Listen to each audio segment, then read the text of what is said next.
Hey guys, and welcome to another episode of Woke by Accident podcast, a weekly chat about socially conscious topics impacting the culture. And we are happy to have our favorite co-host, Sambaza, host and creator of the Sambaza podcast. He is a two-time nominee for Best African Diasporan Podcast by the APVA. He is also from the Republic of Kenya in East Africa.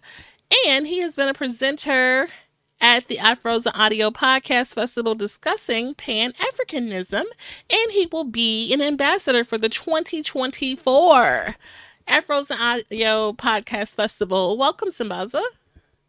Oh, thank you, Jen. Um, nice day today. Yes. So thank you guys for catching this podcast when you catch it.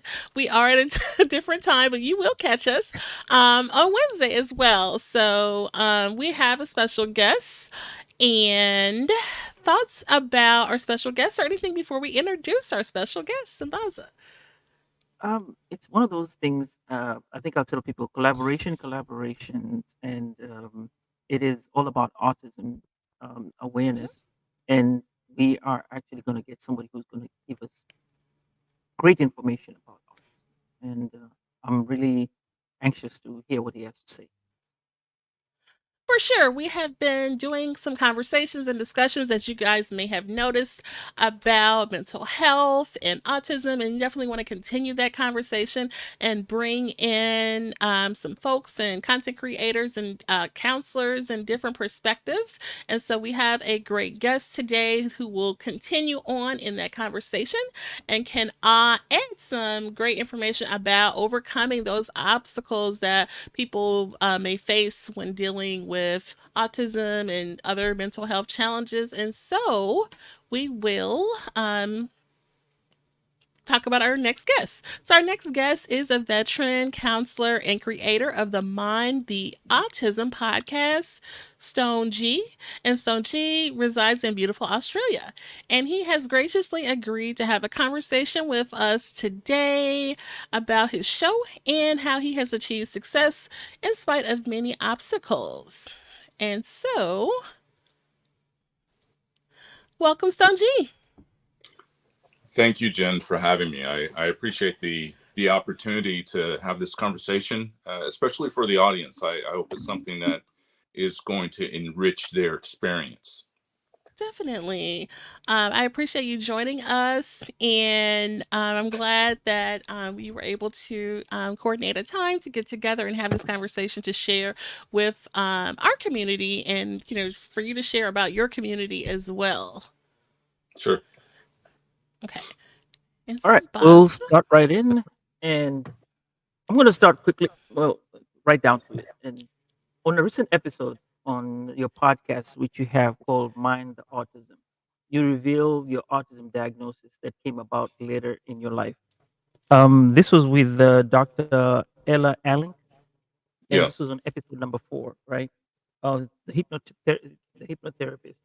Um, Yes. Share with us what led to the determination and what were you experiencing then? Well, it's an unfolding, and all of us, if we're a human being, we're going through this unfolding. And with my life, I grew up in Japan, and I'm African American, and uh, I didn't know. I knew that there was something that was different about me because I didn't relate to the world in the way that most other people did. And I certainly behaved differently. And I was constantly trying to fix that. I was trying to appear normal. So I attempted to excel when I was in the military. I became a hypnotherapist, a counselor. I was a personal trainer. I got into medical school. Currently, my academic track is to become a clinical psychologist. So there are always things that I was trying to do to fix me, and it wasn't until I had something called a burnout, an autistic burnout, where in addition to not being able to mask the way I had previously, I was also having more episodes of seizures. because epilepsy is can be a co-occurring condition for autistic people. And so I was having more seizures, and as I was going through the diagnostic process to understand what was happening, my doctor very gently suggested, well, here are some of the symptoms that are matching up. And at that time, I really didn't know what it was. And initially I was puzzled. I wasn't afraid. And as I started to research more, I thought, oh, well, this certainly lines up. This makes a lot of sense. It checked all these boxes. So I've been quite fortunate in that I have approached it from both an academic perspective and I've looked at the cultural competence perspective of it because there's intersectionality. I'm not just an autistic person. I'm also a Black man, and I also have co-occurring conditions, and I'm an immigrant, and I travel, and there are a lot of things that I do. I'm not just one thing. I can't just identify as a man because I'm also a father, and there are many things. Right. So I think for me, when the diagnosis was complete, as I said before, it was an aha moment for me, and that hasn't stopped for me. I've continued to dig even deeper. One of the interesting things about humans is that we are not able to cultivate deep, purposeful connections until we know ourself. And knowing self is a lifelong journey. Wow. Deep. And so, with you, after being diagnosed, was your next course of action to seek therapy or treatment, or kind of walk us? Sure. Well, that's what they tend to tell people to do, is to go get therapy. But autism is not something that you need. Well, in my case, I'll make an I statement. It's not something that I needed therapy for. Okay. It's similar to, sometimes people will say, oh, I have autism, or and it's weird. It sounds weird for me to say. I would never say I have autism. I can say I am autistic. I am a man. I am a Black man. I would not say I have Black, or that I have. It's just a part of me. It is a difference in the way that I relate to the world. But getting to your question about therapy, therapy can be supportive for people who are attempting to reconcile who they are in relation to what their community says that they are. And sometimes there's a gap. So if someone has been masking for most of their life and they don't understand where the masking begins and ends, and they don't know where their real personality, who's the real Jen, if they don't know what that is, therapy can be supportive with that. Autistic people don't have issues with communicating. They have issues with the allistic world saying, hey, autistic person, you have this problem and you have this, and we're going to treat you differently. And there have been studies that show that autistic people are, for the most part, marginalized instantly, and it's a biological reflex, because people are constantly, I'm talking about human beings, we're looking for what's different, and anything that's different, we instinctively try to push that away. So I did do therapy, but that was just to understand, okay, now I found out that I'm autistic. What isn't I'm supposed to get out of that? What am I supposed to learn? What's the next step? And I guess I'm when just. you talk, okay, go ahead. Oh no, I was just thinking, in cases where it's found in children, young children. What can you share about that? We had spoke with a couple who had like a toddler age child dealing with it. It was hard to get that diagnosis from a doctor and get proper support. And these, parents are figuring, how can, my child is not, developing in this particular manner. And, other parents may be going through the same thing. They're noticing behaviors and they just Yes. want to, support the child. Yes. Well, that's the $1 million question. I Mm-hmm. remember one of my children was diagnosed as being autistic, and that was the $1 million question. How do I learn to connect with my child in the way that my child can understand? What Mm-hmm. is a way that I can guide my child? And there isn't a pill for that. There isn't Mm-hmm. a book for that. There's a way of being, and the way of being is to love. And I don't mean that in an esoteric kind of woo woo flowery way. I'm talking Mm-hmm. about really going down deep and being curious and loving your child, and really wanting to deliver the best. Now that sounds odd, right? It sounds Yeah. odd to say that because you might think, oh, well, duh, all parents do that, but that's not true. All Mm-hmm. parents don't do that. Mm-hmm. Sometimes there will be parents who are allistic, and they think that they have been hard done by because their child has this diagnosis, and they're thinking, I've spoken with parents who think that they're the victim. Mm-hmm. I've worked with parents who were looking for ways to get rid of their child, their autistic child, because it was too much Mm-hmm. for them to deal with. So the first way of being, and that's being a parent, right? So um, sure, there are a lot of books about parenting, but the first way of being is love. So if a parent can be love, and they can start to notice what's happening with their child. What is their sense? What are the sensory proclivities of their child? What is it that they're interested in? What is it? What are their gifts? Focus on their gifts, Mm-hmm. tonify those, and allow those to flourish. The other things they'll work themselves out. Okay.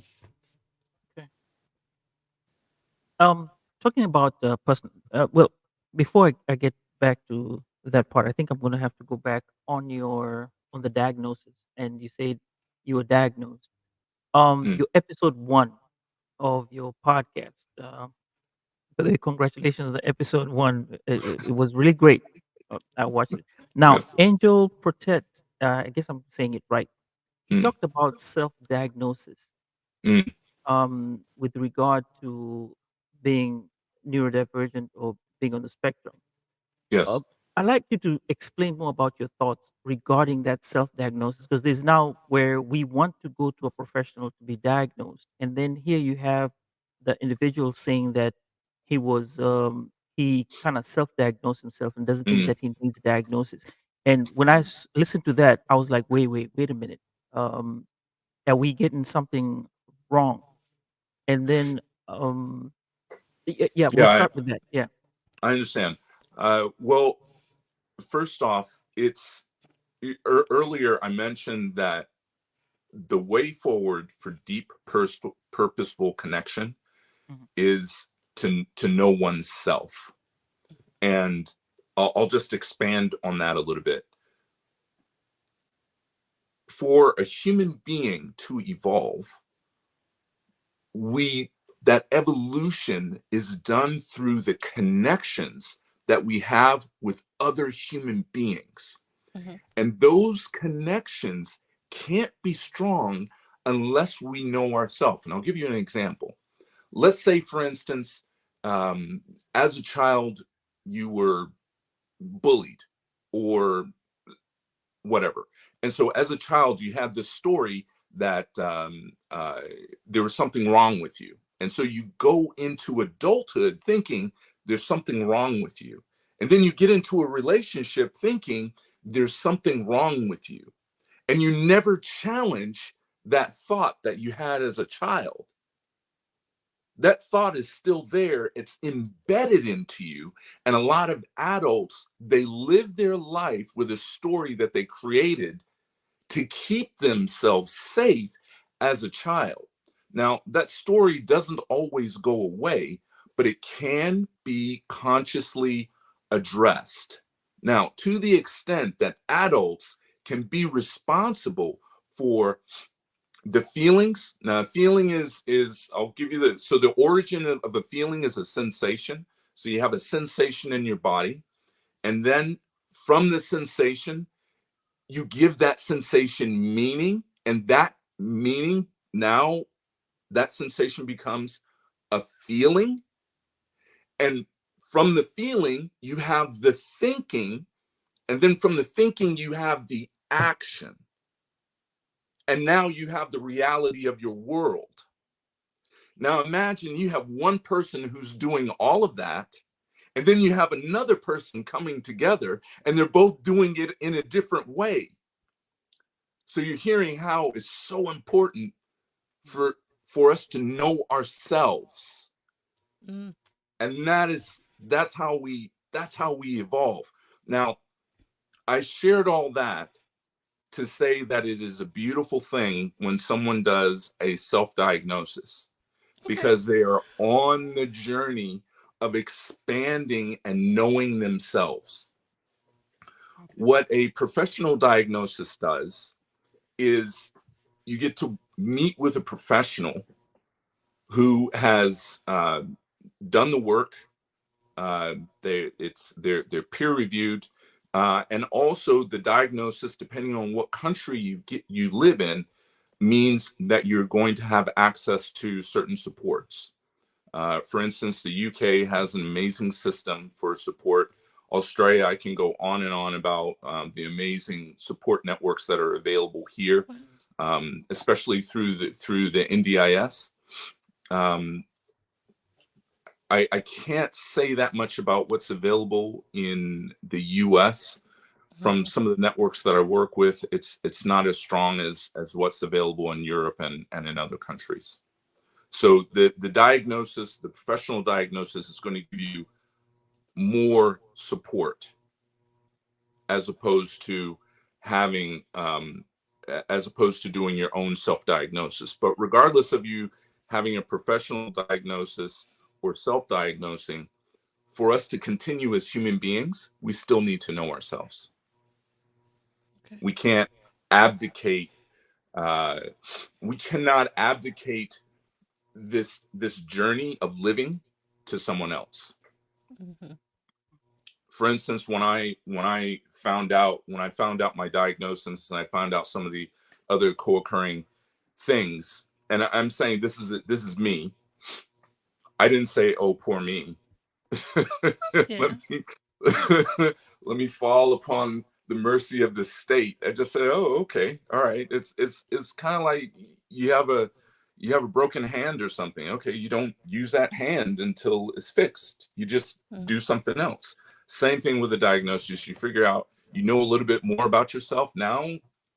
Okay, now you can do things differently with more power, and sometimes even more effectively than when you were masking.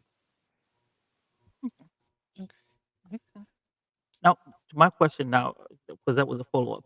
How has your personal experience with autism shaped your approach in counseling others? I know you're also in the school in the path to being a psychologist, right? Am I getting that? Yes. Okay. Yeah, so I became a counselor, and then I decided I wanted to further my education. Um, how it shaped, how autism has shaped my efficacy as a counselor is in cultural competence. So cultural competence is how I'll describe it in the simplest terms. It's recognizing the difference and the maps of different people, and being able to celebrate them, Okay. not accept. Acceptance is weak. That's tolerance. You don't want to be around someone that accepts you. If they celebrate you, now both of you are expanding.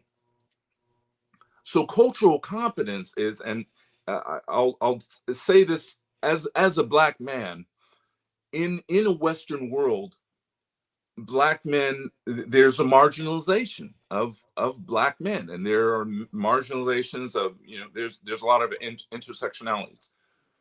I'm not saying that we have the holy grail of being marginalized. I'm just pointing that out. That's the elephant in the room. Just because I'm a Black man, it does not mean that I understand how it is to be a woman or a Black woman, or to be someone of a different gender. It doesn't mean that I know how it is to be Jewish. Cultural competence means that I set aside my bias, even though I'm part of a marginalized community. I set aside my bias and I listen to the experience of someone else, and I take that on board and I try to get in their shoes. So realizing that I'm autistic has enhanced my cultural competence. Okay. And I Definitely. say that because there's, when you look at Hollywood or the media, there's this idea of what an autistic person is. Right. It's either Rain Man or The Good Doctor or Big Bang Theory, and autism Mm. is a spectrum. It's not just blah or blah. There's a spectrum, and the number of times someone has said, "Oh, you're not that autistic," or "Oh, you're Black, but you're not really black, or you're not like." Mm. Are you serious? So that's a Mm-hmm. demonstration of where cultural competence is lacking. Mm-hmm. I'm always interested and learning to hear the perspective of other people, especially my clients. And I can't be effective with my clients unless I listen from their context. Okay. And I just want to I, acknowledge the chat. We have 11 people viewing, and we appreciate you guys for doing that. If you guys have a question, you definitely can share. Go ahead, Sambaza. is this where you talk about? I know you had this episode, you and Miss, I forget her name. She was British, and I got them on my notes. Marianne, is it Marianne Bowler? Where Oh, you right. Yeah. talked about the fact that it wasn't about, as a counselor, you, and this is where it brings about your cultural competence. You step aside and you listen to the person. She talked about this issue of being like a river, and the person who's autistic or on the spectrum in there, and then all you do is you just let them move and you guide them along their way to discover themselves, rather than you Y- pointing it out, and on themselves. I don't know. Yes. Maybe you might want to add something on that too, on that, or even on Sure. that particular Sure. episode. Yeah. Yeah.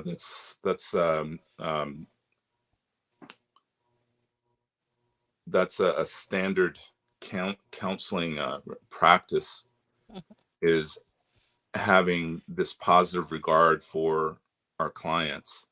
And it floors me. It actually floors me that this is something that we have to learn, that we don't have this just as a natural part of being human. Mhm. How difficult is it to listen? Why is it so difficult to listen? Why is it so difficult to suspend all of this noise and just be with another human being? And part of the challenge of being autistic, I'll make an I statement, but this is substantiated by um, a lot of research, is that most autistic people will report not feeling connected with their community, that they're always Mm-hmm. having to pretend to fit in. And it's because they can't be themselves. They can't be exactly as they are. Um, the world would label them as being weird. So Mm-hmm. in a counseling space, when someone is celebrating you and listening to you and just being present, that's a huge, huge thing. Definitely. I'll say amen to that. For sure, definitely. And I appreciate you having that self out like you said, coming to terms with what you were dealing with to catch that diagnosis so that you could help others. Mm. And having that desire to want to help others is huge. I mean, most people may not have wanted to do that. And you Yeah, well, you look at the you look at human consciousness, right? mhm, And there's this idea, philosophical idea, that we are not separate, and intellectually we all get that. We all get that we're the same thing because we're energy. And the difficulty happens when you meet someone that has a different perspective. For instance, when I'm in France, the right wing nature of France, they they are very much into the whole race thing, and okay. they're actively promoting that on in the media about, what is French, and it's weird. And I could get mad and say, oh, you're being racist, but nah, they're doing that because whatever reason they're doing it, Mhm. it's that well, I'm not going to waste any energy, my energy. I'm not going to waste any of my energy to um, demean that, or to put it down, or to Mhm. because they're doing what they're doing. We are one energy and different parts. So all of these human beings, we are part of the same river. Now, were you born in the States or no? Correct. Okay, that's Correct. okay. Born. So you're immigrant Yeah. being over there. Okay. Um, yeah, and so You sound Yeah. like a Of years seasoned and traveler. You're all the way from yeah, one part of the world to the other part of the world. yeah. from I spent my formative years in Japan, and then I Mhm. went into the military. And after the military, I moved to Australia, and now I'm going back and forth to France. And yeah, it's a good life. Good, good. And then, so I guess I will go here. You talked about, people referencing or what they think autism is, Rain Man or The Big Bang Theory, Sheldon. It's one of my favorite characters, but I guess I never really thought about that's the dramatization of someone who, or how culture has interpreted this is how autistic person behaves in that manner that Sheldon, if you're familiar with the character Sheldon, behaves. um so what are some, I guess, other misconceptions we would say about autism that yeah. Yeah. Okay. So as far as a misconception, it's not entirely a misconception or a myth. That's just a character. It's like Mhm. what is your typical black woman? There isn't a typical black woman. There's there's a full rainbow of black women with different perspectives and personalities from all over the world. Right. And so it's the same thing with autism.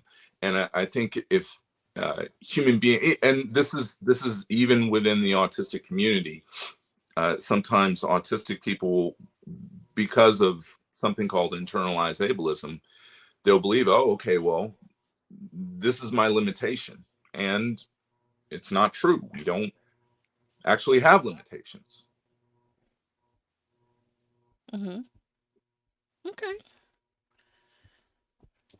Yeah, But some that's not just autistic people who don't have limitations. right. None of us do. Okay. All of us are infinite. Okay. Hmm. And what are some of the strategies that you find most effective in supporting clients with autism and managing their mental health? Can you repeat the question? It didn't come through. Sure. What strategies do you find most effective in supporting clients with autism and managing their mental health? Okay, so there isn't there. Yeah, I appreciate the question. It's how long is a piece of string? Autistic people are not going to be different from allistic people Okay. in the therapeutic process. Mm-hmm. And as a counselor, I'm not concerned with their diagnosis because I'm only listening for that which they came for that would make a difference to their life. So I'm not trying to fix or give them answers, or the counseling process is one in which the counselor listens and the person that's coming for that service is being listened to, and they are in an environment where they are able to expand and cultivate who they're being, who they choose to be. And the counselor is a champion for that, but the way they are a champion for that process is not directive. It's not, okay, you should do this or you should do that, or that's not it, not that. So there are several modalities that are available. There's motivational interviewing. There's certain cognitive. There are subsets of cognitive behavior therapy. Mm-hmm. But again, uh, as a reminder, autistic people, we don't need therapy for being autistic. Mm-hmm. What happens is when someone is marginalized or experiences trauma over a long period of time, sometimes that human being may need support in being able to reconcile that and being able to manage that. So that's what's happening. There's nothing to fix with autism, just like there's nothing to fix with being Black. Right. I think I'm getting the vibes of when you had that conversation with JD Samura, where he was talking about, when you start saying autism, it's like you don't look at it as a disability, and where now you just start to get marginalized. And I think that's the point where people are scared of letting letting other people know about autism, so that they don't get boxed somewhere, and that creates the trauma of having Mm, to live a life that's not theirs, or kind of be who they can't be. Like he just said, I like my hair, I paint my nails, and I'm good with it, but people don't find me, people like ask me, why are you doing that? But it's like, because I like it, and he does explain it very well Mm-hmm. on that episode about yeah, his life. And I Yeah. think that explains it when you say, how you go about it and manifest in the way you not treat it, but the way you champion. And I hear this word championing again and again, championing for the person who's there for counseling, or who needs that. Um, can I say mental health evaluation? Uh, is it? sure. I can say, yeah, I okay, yeah. yeah, I say let's look at someone personal in your life, someone that you love. Just take any human being that you love. This person, they have skills, they have attributes, There are things that you can list that you know that you can count on them for. And there are things that you know that you cannot count on them for. Okay. Now, their skills and their gifts and their powers have nothing to do with why you love that person. So let's bring that to working with a neurodivergent population. Why can't we have the same thing? Why Mm-hmm. can't we be championed, to use your word? Why can't we be celebrated? Matter of fact, Okay. if you look at longevity, right? The most essential, the number one ingredient for longevity is deep, purposeful connection. That is the single most important ingredient in all the blue zones. If you look at all 7 blue zones, they all have that as the number one ingredient. Then, of course, there's diet, exercise, blah, blah, blah, blah, blah, blah, blah, blah. If you don't have deep, purposeful connection, you don't have longevity. And when you look at the neurodiverse global population, the mortality is usually about 50 years old. Oh wow. That's WHO data. Okay. Mhm. And so that, in part, when you look at the data, is because people are not connected. Is that the neurodiverse population doesn't have strong connections. Now, obviously, there are going to be outliers on either side, but we're just talking about what the data shows. And so, if we want to make a difference, whether it's within an organization, and maybe within, statistically, any organization is going to have anywhere from 10 to 15% of that, the population of that organization is going to be neurodivergent. Why would we want to make accommodations for them? Because making accommodations for them means that the entire organization is going to perform all that much more effectively. But also, you're not just looking at the performance, you're looking at what is appropriate for human consciousness. Let's take it personal. Look at your body. Is there some part, let's say you go take a shower. Would you go take a shower and not wash the crack of your behind? Of course, you would wash the crack of your behind. You wouldn't wash everything and then get out the shower, because now you got a clean body, but the crack of your behind stank. You wouldn't do that, right? So let's Right. take human consciousness as that whole body, wash the whole body, nurture the whole Mm-hmm. body, celebrate the whole body, because now the whole body is clean. Now, let's take that example again. Let's say you only wash one part. You tell everybody, hey, I took a shower. And every time you show up to a meeting, but you didn't wash your crack, and everyone's like, yo, that's you're- you- okay. You hear how it doesn't work? It doesn't work. It, it doesn't work. Right. It doesn't work for anyone. So organizations, they have to stop looking at, oh, okay, well, if I support these people, we're going to make more money. No, it goes deeper than that. No, you want to support these people because they're not these people, they're you. Mm-hmm. Make it personal. Because until we're not, capitalism all across the world is failing. It's not. Mm-hmm. It's, you can look at it historically in every environment, and it's dying. It's causing this massive metastasization. Can I say that word? Across the world, and Okay. we have to do better. Definitely. We have to start loving one another. Definitely. And Great. then, yeah. Sambaza, she can share. Sure. Um, my next question would be regarding. I think we talked about misconceptions and supporting the clients, and Mm-hmm. how do you navigate yourself in this world?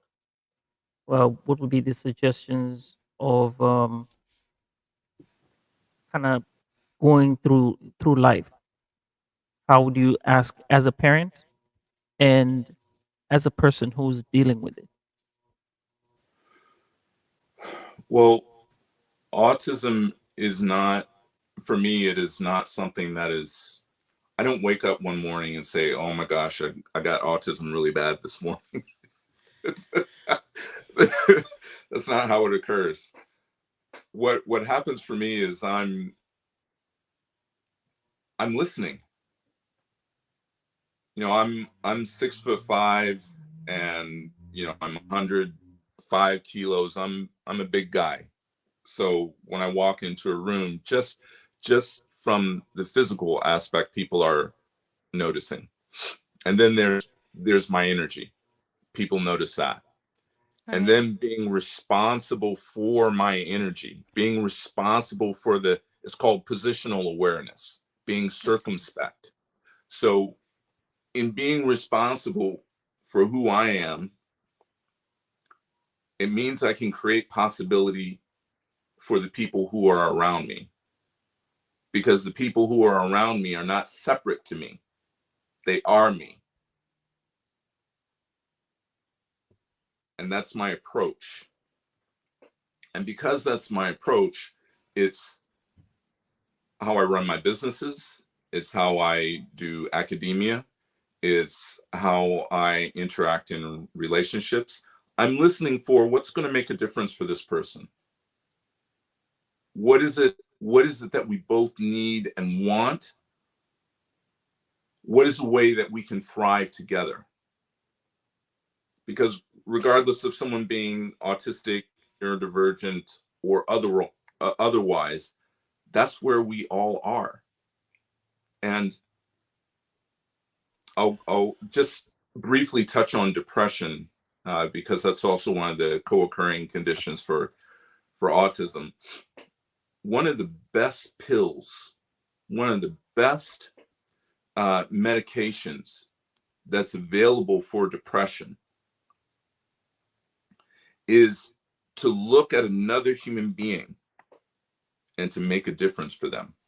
That is the hands down best pill to address the symptoms of depression. And I'll give you an example.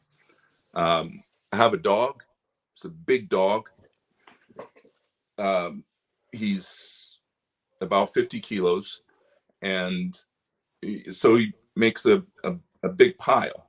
And so if I were to go and put my face maybe 3 centimeters from that pile, and then someone comes up to me and says, Stone, why do you have your face in that pile?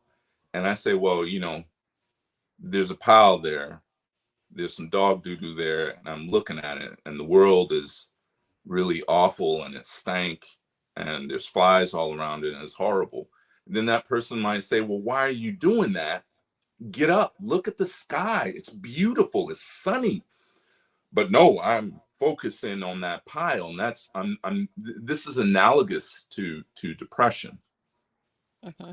So if I if I'm going through depression, can get up, or someone can help me get up, and I can make a difference to someone else, now I'm no longer looking at that pile. I'm no longer looking at that doggy doo doo. Instead, I'm out there making a difference. And this is substantiated, um, and peer reviewed. So to answer your question, that is my approach to therapy, to life, to working with people, is listening for that which will make a difference to them. And I was listening to one of the other podcasts with Dr. Elling, and you both described, because she has this hyper sense where when there's so much noise around, she cannot be she cannot really walk around with. She has to have like earplugs and stuff like that. And I think at one point you mentioned that uh, a neurodivergent person will be the one that will be sitting somewhere with a phone and not care about what's going on around them because of the way they place themselves. I don't know if I'm getting it right, but I think from what I understood is the way you place yourself within a group of people, even though your hearing is of a higher level, but then you're Yeah. kind of out of that out of that group to say in that public space. um how do you now teach a child like, hey, you don't want to be like the person on the phone who's looking at their phone, yet there are other people around you. Now we're going to this dog poop analogy and tell them, look around you, you have friends or people who might want to chat with you, but since you're on the phone and they respect your privacy, they'll be like, okay, we're going to let that person be alone and not talk to them. Well, yeah, that's I thank you for framing that. When it comes to children, it's really important for them to understand that their environment is safe. And it is a detriment to a child, to an autistic child, to force them to behave like everyone else. Because the communication is, if you don't behave in this way, you're wrong. And how does that work? Let's do a parallel. What if you're a different race? Oh, you're black, so you're wrong. We know how that feels. Why would we do that to a child? So it's really important that an autistic child's environment is one that is affirming, that acknowledges who they're being in their environment and lets them know that they are welcome and that they are embraced. And some of these behaviors, for instance, it may be flapping the hands, it may be making loud sounds, it may be continual movement. That's a way of regulating it. Sometimes it's a way of expressing pleasure. It's a way of there are any number of reasons, and it's difficult to say if someone is autistic they have this particular behavior. It doesn't really work like that's not the case. It's a spectrum. What's important is connecting with that person to find out what are their needs and to make sure that they know that whatever's going on for them, that they are celebrated. Okay, gotcha. Jen, you have any question? Yeah, you mentioned Sambaza when you mentioned the headphones. I immediately, kind of resonated that with some of the things I've seen in children. Some good friends who have children who are dealing with it, and I was actually at the nail shop and saw a mother with her child, and that child had on headphones, and I just kind of, notice that behavior. And Stone, you kind of spoke to those behaviors. So that's common, right? That sensitivity to sound, basically, right? Sure. Even for myself, I don't go into environments that are going to be loud and chaotic. I have uh, 3 different noise counseling solutions. They're not sponsoring the podcast, so I won't mention which ones. Um, but that's something that I figured out for myself. Uh, Prior to my diagnosis, I would just mask and I would say, "Oh yeah, no problem. I can just go into that. I can just go into that environment." But then when I started to realize, when I started to really accept who I am and what I want for my life, then I realized, oh, okay, I was doing that and I really didn't feel comfortable in that environment. And so now I just don't. But yeah, I use the earplugs, two other noise canceling headsets. I'm very particular about my environment. Mm-hmm. I'm habitual. Uh, I have a schedule. I don't deviate from my schedule. It's very consistent. Good. Um, But I bet that right now it's a bit tricky because of the move that you currently just. yes, yes, So yes, now explain to us how, which actually this is one of those things, those moments. So you're aware of yourself and yes, you have a schedule. Your schedule has been disrupted. How are you dealing yes. with it? Part of me wants to stay awake for 72 hours until everything is all clean and organized, and then another part of me says, well, you're not that guy anymore. You need to just do a little bit at a time, uh, because I also have a thing where if I exert myself, I could have a seizure.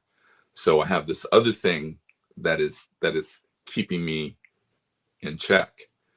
So I have to be an adult. I have to be a responsible person about this. So even though it is unpleasant, I'm not going to let myself shut down just for the neuroses of making sure that everything is organized immediately. So can you say you're at the point of where you've understood yourself with regard to being neurodivergent or being on the spectrum, that you've taken it, and this is, I mean, you've taken it now like a wholesome approach to it, whereby I know myself, and I, like you said in the beginning, you know yourself, you know which position you play, and now that you don't look at that part where you're told you're neurodivergent as a disability. You just continue living and get along with life as it is, as a human being, like you had explained to us before. Yeah, yes. I don't know that I know myself. Okay. I know a few things, and I'm constantly in the inquiry. I'm asking better questions all the time. And I'm aware that for most of the human population, they don't. Most humans don't ask questions about their identity. Why are they here? They don't know how to think. They don't know what thinking is. They don't know what an original question is. They have no idea about any of these things. So the fact that I am aware that I don't know, I'm content. I'm content with that part of my journey. Okay. It's an evolution. We It are is. we are all continuously evolving, and again, to the extent that we allow deep, purposeful connection, uh, that leads to how we expand on the planet. Okay. And then let's see. You've talked about how you empower and celebrate the people that you work with and your clients, and I love that.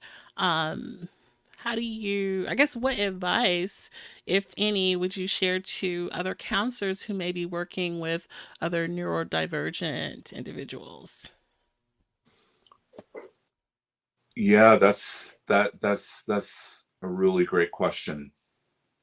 I would suggest that counselors, especially ones that are older who have not been, maybe they're not neurodivergent themselves, Mm-hmm.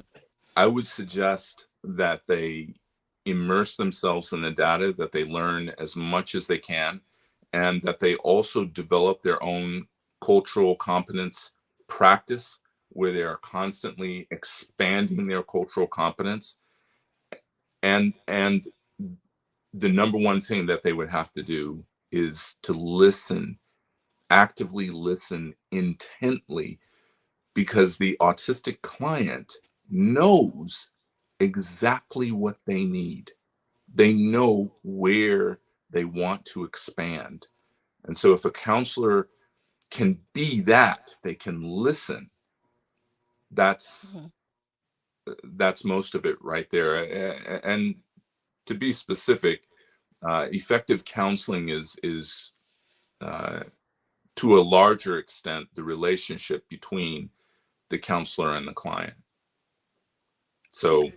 um, if a client doesn't have an effective relationship with a counselor, i.e., they don't feel good when they go. They're experiencing, there's something in their gut that's saying, that's not the right counselor for you. You want to Mm. go where you're feeling nurtured and celebrated. Okay.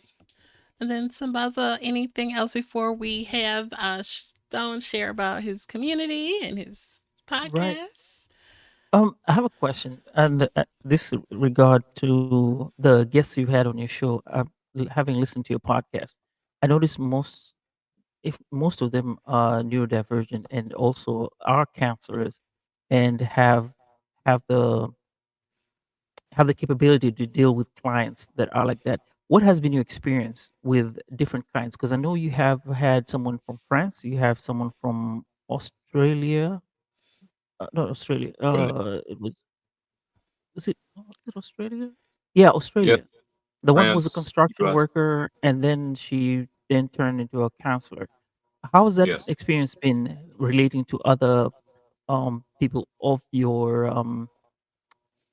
in terms of counseling in their profession? I really love it. I love the diversity of it because it's a demonstration that we really are the same. And if I look at what is forever, what is the one energy that lasts forever? It's it's love. Love lasts forever. So to the extent that we as human beings are able to tap into that particular energy and focus on that brings us closer to, and we fulfill our purpose in life. So that's the thing that I'm noticing in having conversations with such a diverse range of people. Most of them are neurodivergent. Hmm. But that would be, and I could be biased in sharing that. I love love, so it would make Yeah. sense that I would see that. All right. So, Stone, I think Jen will take the next. I think we'll let you speak on your podcast. Sure. Yes. Before I get on to the podcast, I'll just have one thing to say. I love the intro, the beginning of your first episode when you were introducing the podcast. It was 10 months ago. I think you probably had Yeah. the podcast for 10 months ago. So, Jen, go Yeah. ahead. Yes. And Stone, please share about your community and your podcast. We would love to hear about that. Sure. So I started a podcast called Mind the Autism Podcast, and the design of it is to listen to the lived experience of autistic people, neurodivergent people, and their allies. The reason why that's important is because the more we can start to experience the mythical other, the more we're connected. And while the focus is on autism, it's about everything. Hmm. There's so much intersectionality. There are people of different genders. There are people who don't identify with gender. There are people of different races. There's all these things that we as humans we try to say, oh, we're different, or oh, we can't hang out with you because of whatever. And there are more things that bring us together than push us apart. Sure. And so that's the intention of the podcast. I really focus on self-care because as I mentioned, I think at least 3 times, unless we're focusing on deep purposeful connection, we can't expand as human beings. And part of that is self-care. And a lot of people, when they think of self-care, they think of going to get a massage or some type of serendipity thing. But self-care is very similar to uh, taking care of your car. You wouldn't leave your car in a filthy state and then go pick up a friend and be on fumes and say, oh my gosh, we've run out of petrol, and you're in a filthy. No, you manage those things ahead of time. Make sure True. you have petrol, make sure your car is clean, make sure it has the appropriate maintenance. Why? Because the car is designed to go from A to B. Self-care. Why? Yes. Because you want to function in life. You're not just a meat sack. You're Right. here to Mm-hmm. be the most expansive expression of love that you are. And Mm-hmm. access to that is through self-care. So self-care, its attributes are disciplined. It has to be disciplined. Mm-hmm. It needs to be something that is purposeful and intentional. Those are the attributes of self-care. So when I say purposeful, it should be something that is bigger than your identity.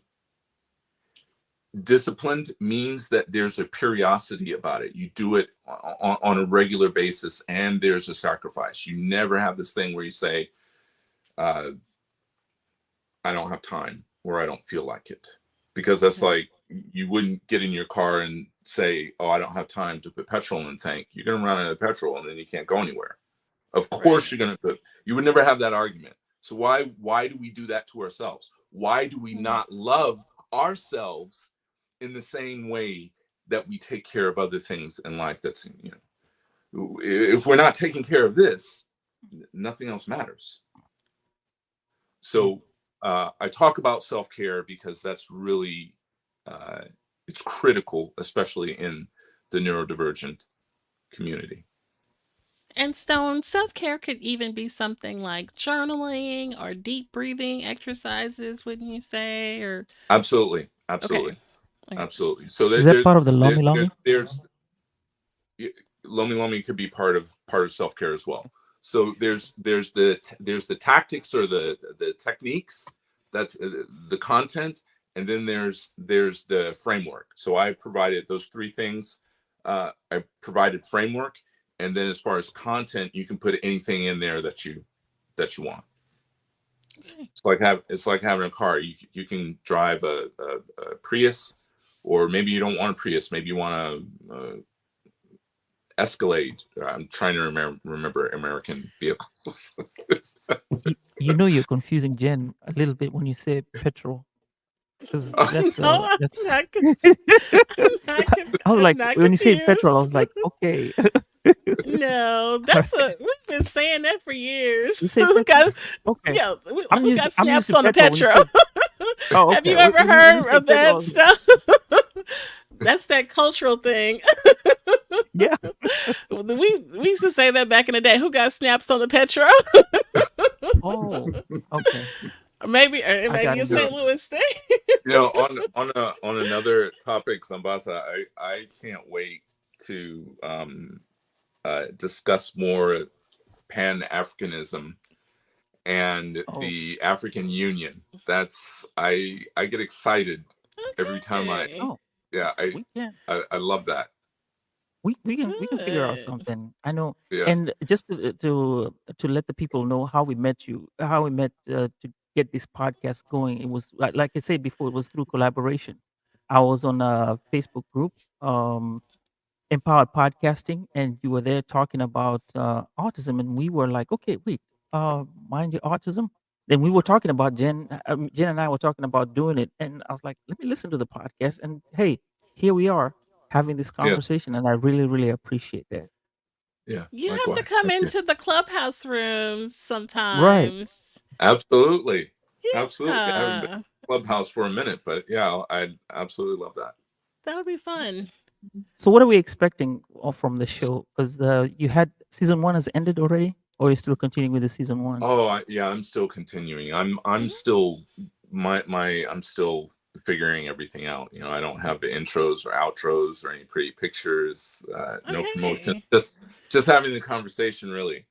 Yeah. Um, To the extent that I can find the appropriate, because I'm looking for a diversity, a wide range of people, so that people, the listeners, the audience, I don't want the audience to say, oh, okay, that's autistic, or I don't want them to identify one thing and say that's autistic. I want them to, Mm-hmm. um, hopefully, learn about celebrating humanity and loving people.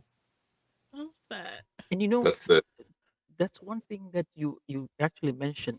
So the week before, not the week before, but not the show before, but a couple of shows back, we actually brought in a couple who have a kid who's on the spectrum, and we Mm-hmm. had this discussion. And one thing they always say is championing for their child.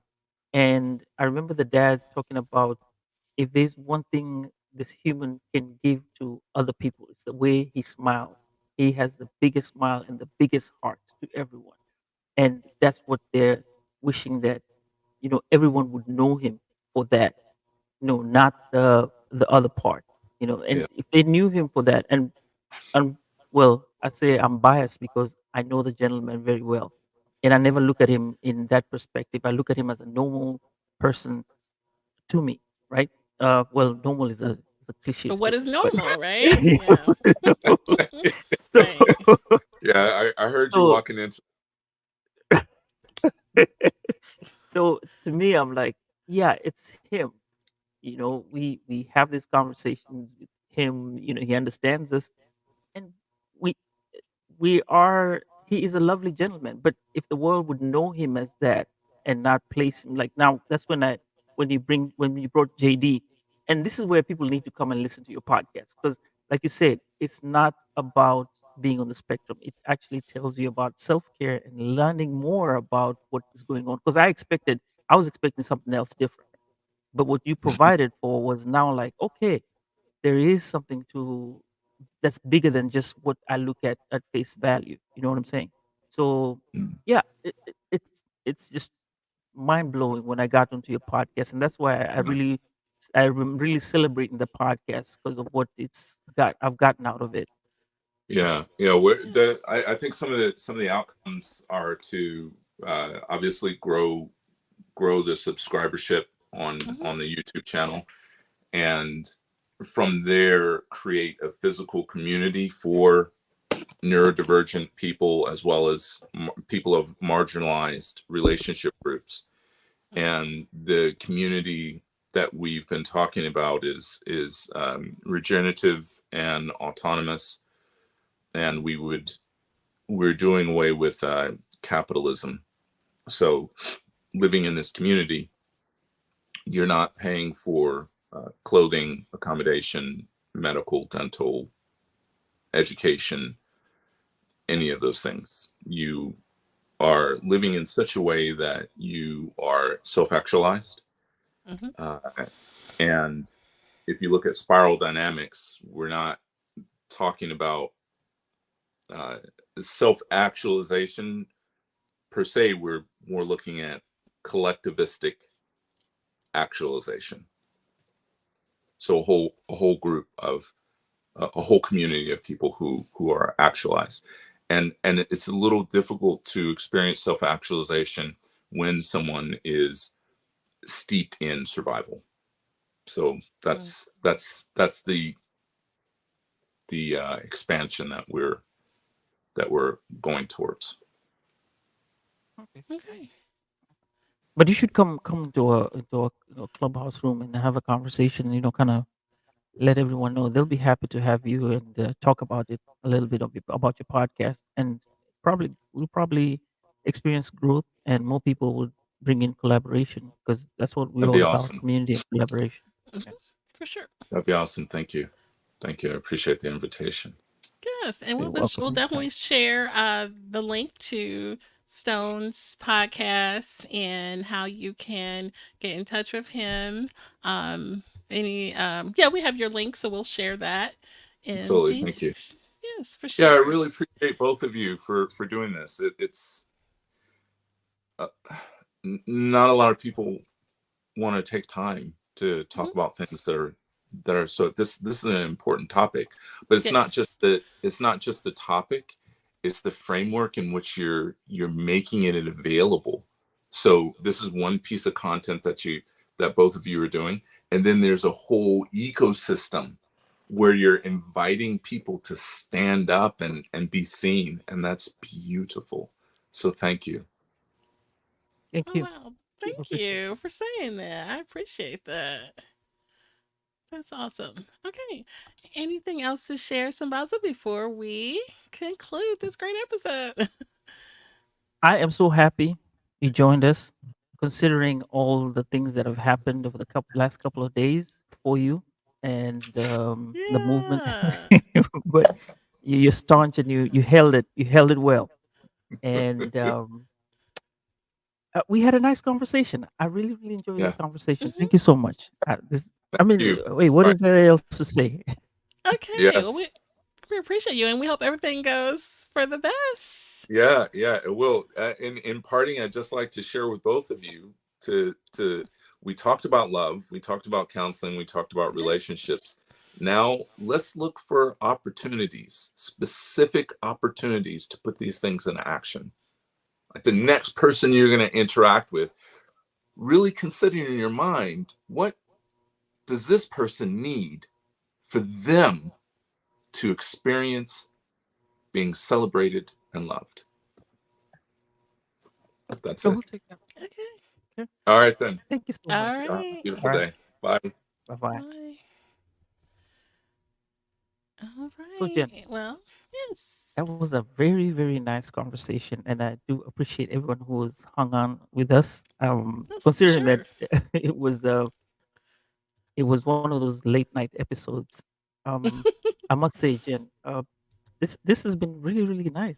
Um, I've had a good show.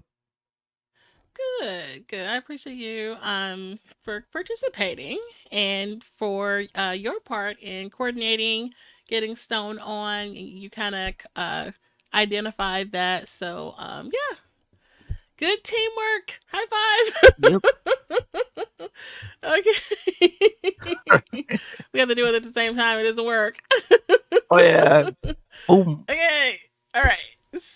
All right. So okay, guys. Well, we let's see here. If you found, hopefully you found today's conversation and have inspired or enlightened you. If you found it meaningful, please consider sharing it with friends or family. We'll have the audio episode in a few short days, but the replay will be available. So we please share that. We appreciate that. Our collective awareness and advocacy play a crucial role in creating positive change. Stay tuned for more engaging content. We have a lot of great conversations coming up. We have some more autism and mental health episodes planned, so please join us. All right, until next time, take care. Let me find the button. Thanks, guys. Bye.